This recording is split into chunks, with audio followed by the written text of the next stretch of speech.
Don't forget, to hear the full-length interview, head over to the website or iTunes and subscribe to the B-Ball Breakdown podcast. Hey sports fans, Coach Nick here, and welcome to the B-Ball Breakdown podcast. I am pleased to have Steve Aschburner from NBA.com, the senior writer. Excuse me, I don't mean to say you are a senior writer, but you are a national writer who covers the NBA in a terrific way for us. So, Steve, thanks for coming on. I understand that you've made it to Milwaukee. Is it freezing there right now?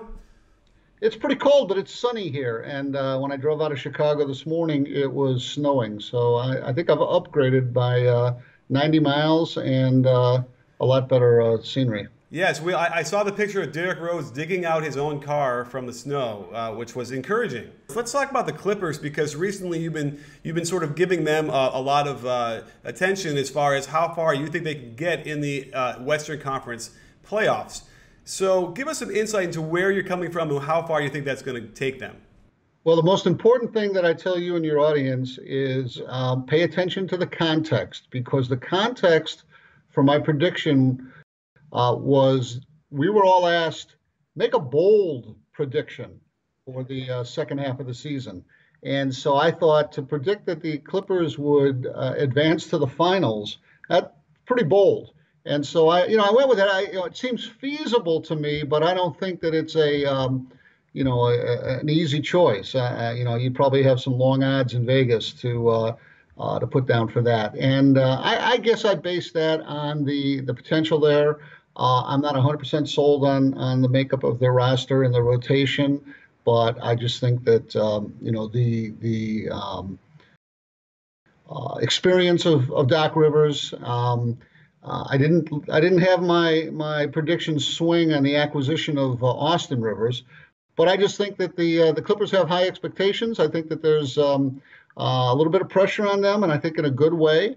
I think Chris Paul is driven to step up his game, and Blake Griffin to me continues to get better and better.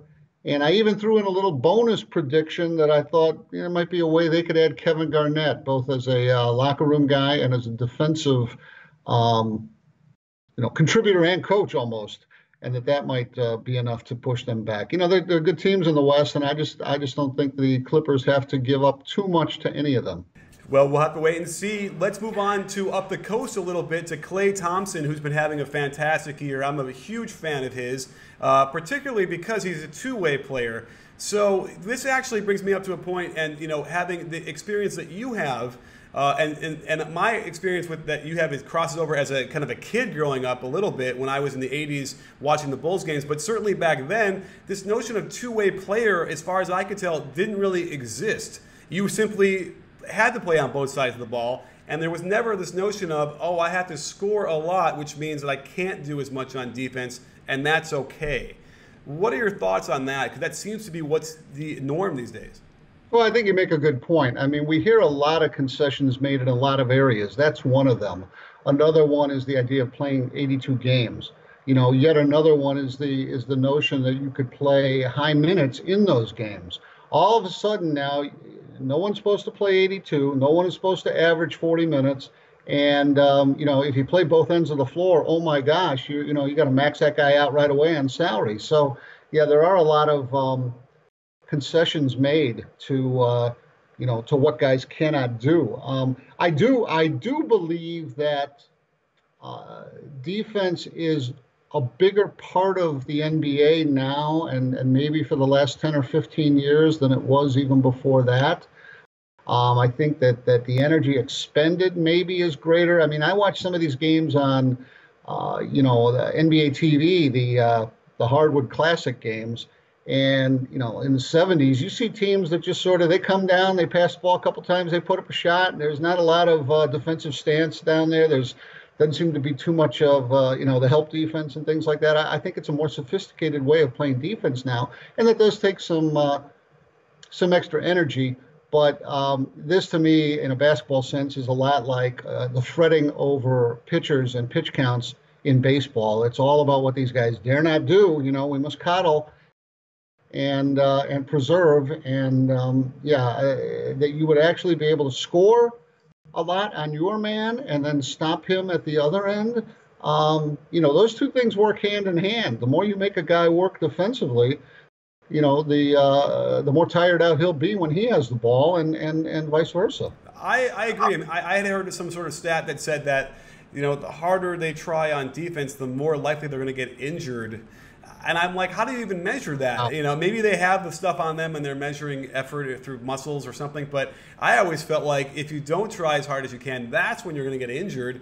And, I have no problem with understanding that it is very difficult to play both sides, without question, especially with the way that defenses are geared toward to more sophistication. So my take on it is, okay, yeah, then play 3 less minutes a game, but then give us that extra effort. And that's what's not there. That said, you do see a guy like Klay Thompson who is running off screens and he is exerting a lot of energy on offense, and yet he is also locking down his man and playing multiple positions. So, talk about the historical context of what he did in that third quarter. Were you watching the game live? I did not see it live, no, but, it was later that evening, I think, when somebody already had a compilation video of all his buckets in that third quarter, and you just watch those one after another. You cut out all the fat and all the commercials, and it was staggering to see what he had done. Now, the first thing that came to my mind, and I wrote about this on our site, was how come nobody put him on his butt? And again, I'm not advocating mayhem, violence, and certainly not injury. But the fact is that back in the day, there are players who would have said, you know what, you're doing this to us, we're going to knock you off your rhythm because we're going to knock you down to the floor. And I remember when Kobe got 81 against Toronto, I believe their coach at the time was Sam Mitchell. And I think he was a little frustrated because he was the kind of salty player that had he been out there, he probably would have whacked Kobe pretty hard to just see how he did, with a little blood dripping off him or something, just, rattle him a little bit, shake him up some. And Klay Thompson was just allowed to cavort the way he wanted to. And I just thought that was not too impressive on the defensive part. I agree. I got so many questions, and I get this a lot on Twitter where they'll say, Coach, how are you supposed to stop a guy like that? And my first answer is always bump him, get him off his rhythm, get him on the ground. And by the way, you don't need to hit him when he has the ball. You can wait till he's on defense and set a couple screens in a row on him pretty hard. Yeah. Take a foul there. That actually isn't a free throws. It might be free throws if it's a penalty. But you can actually almost get away with doing a real hard foul. No one's going to look twice on an illegal screen, really, generally. And it's interesting. It's a different game, I guess. And so, right, I guess that's the answer, is that it's just a different game and people just don't play that way. I guess they don't coach that way either.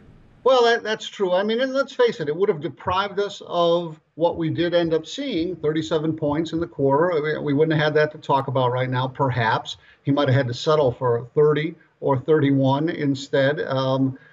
But I still think if you're coaching and you want to win and you want to slow down a guy and you want to cool him off, I mean, that's all part of it. You have to do that. And the rules allow fouls. They penalize you for it, but they're there. And I can't think of a better place to take them than against a guy who's tearing you up like that.